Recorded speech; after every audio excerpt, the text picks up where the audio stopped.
Hoje eu venho para aquele papo novamente com vocês e hoje falando a respeito do medo. Esse medo que nessa época de pandemia vem causando tantos problemas em tantas pessoas. O medo, gente, o medo é natural. O medo faz parte da nossa vida. Por quê? O medo ele faz parte da preservação da espécie humana. Todo mundo tem medo, quem não tem, né? O que não pode deixar o medo é ele tomar conta da vida da gente. O que não pode é a gente viver em função do medo. Agora, que ele faz parte, faz. Quem não tem medo de morrer? Quem não tem? Uns falam assim, eu não tenho medo da morte. Mas na hora que chega mesmo de fato, num perigo iminente, ele tem. Ele tenta fazer de tudo para que aquilo não ocorra. Porque é um instinto de preservação da espécie.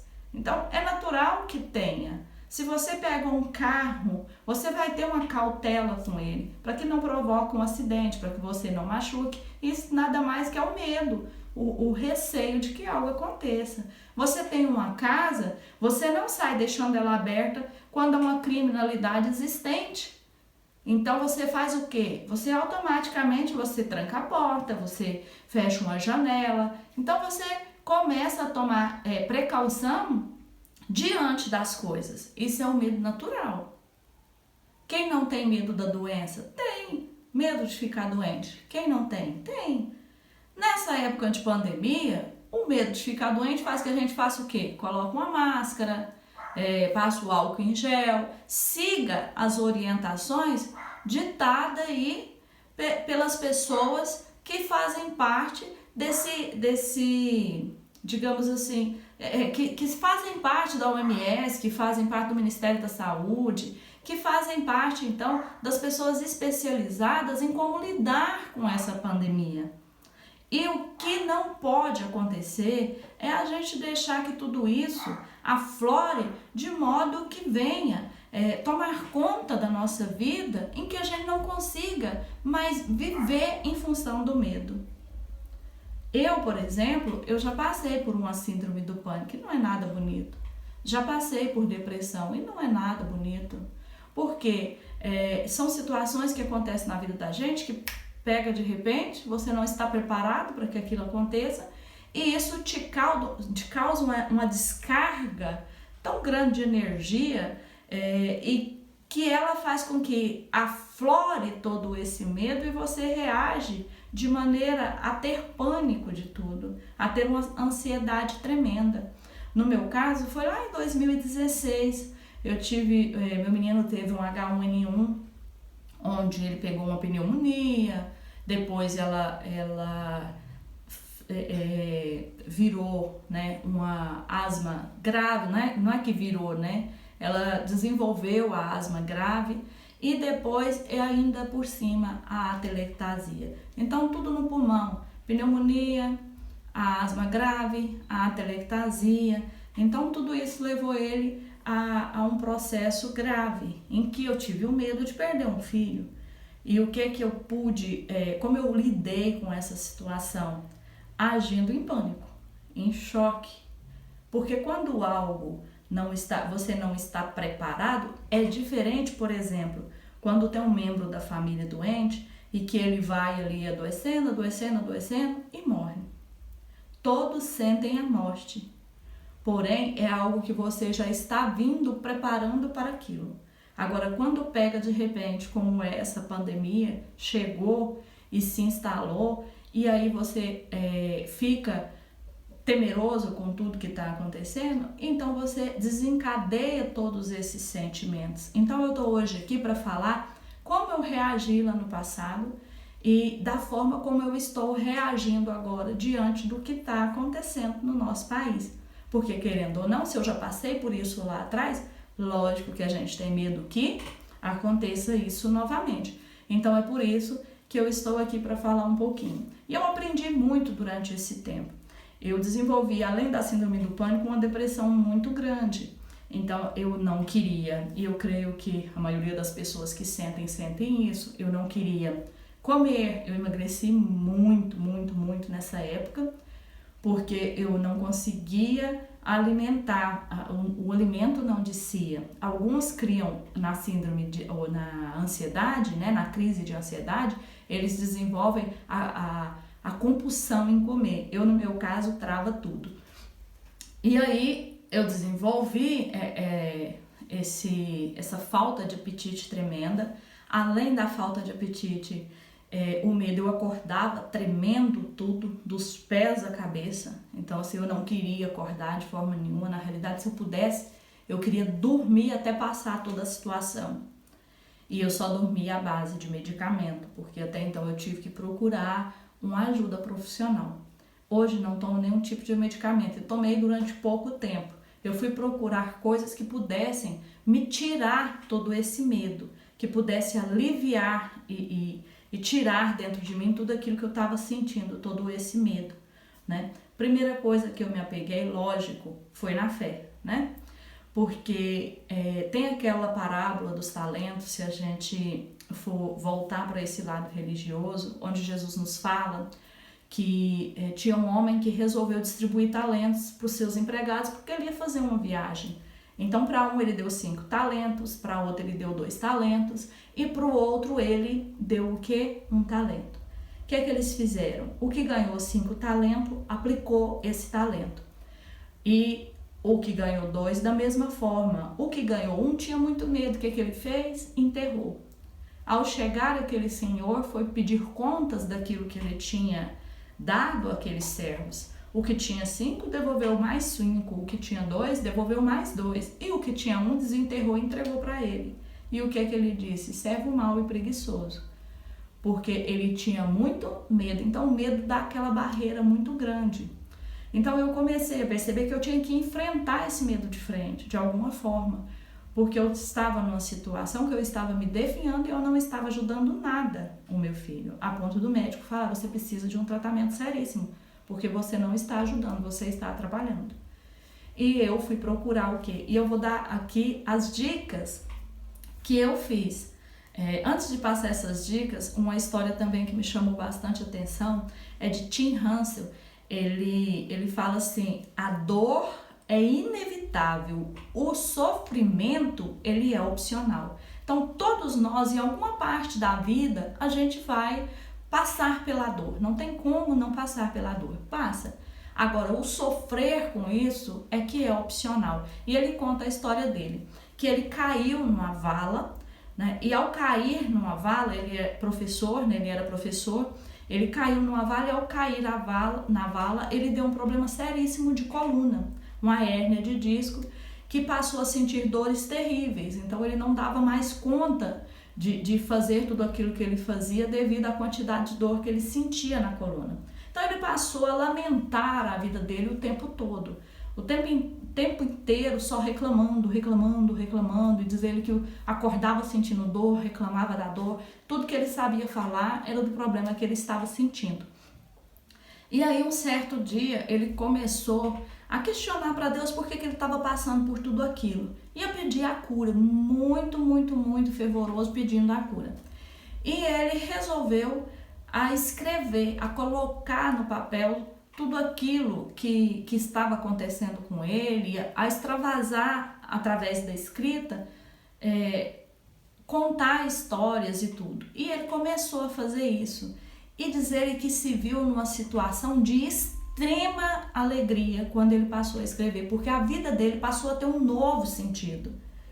Então ele mudou completamente a maneira dele encarar a dor. Ele não deixou de ter dor, mas ele parou de sofrer por isso. Então, uma das coisas que eu fiz é passar a escrever, sabe? Nem que seja para extravasar o que a gente sente, a colocar no papel. Eu tenho comigo, quando eu passo por algum problema, eu não gosto de desabafar com os outros, eu me fecho. E eu sou uma pessoa assim, muito estabanada, que conversa com todo mundo, que fala com todo mundo, e quando eu tenho problema, eu me fecho. E o escrever deu um novo rumo para mim também, procurar escrever alguma coisa, procurar desabafar, escolher nem que seja uma pessoa para desabafar, você tem que pôr para fora, mesmo que as outras pessoas possam isso é bobagem, nossa, fulano.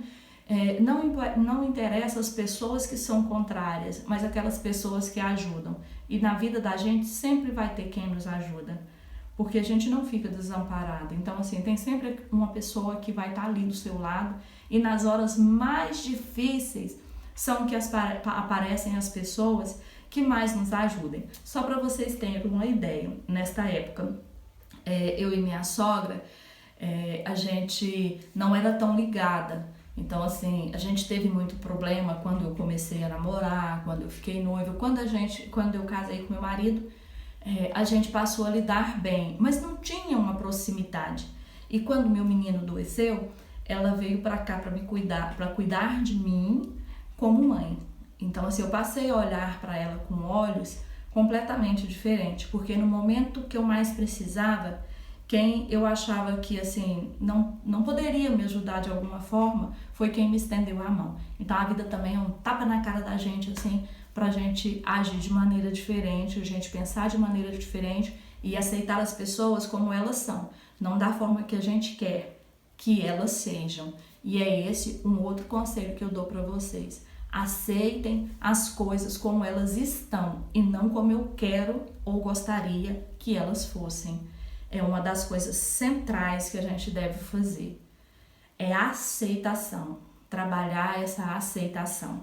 Mais um detalhe, a meditação. Quando a gente fala em meditação, eu mesmo tinha um receio. Quando falava em meditação, eu pensava assim, meditação, gente, como é que eu vou meditar? No momento que eu estou ansiosa, no momento que eu estou deprimida, a única coisa que acontece na minha mente é um turbilhão de coisas. Então, como é que eu vou meditar?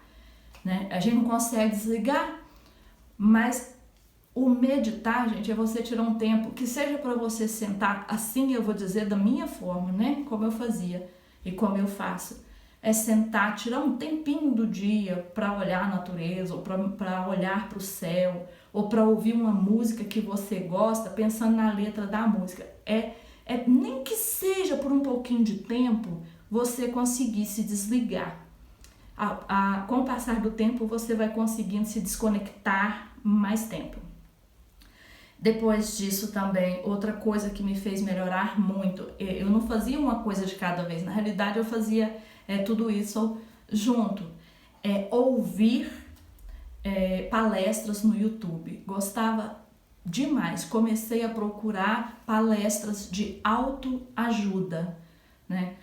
Várias palestras que eram de autoajuda.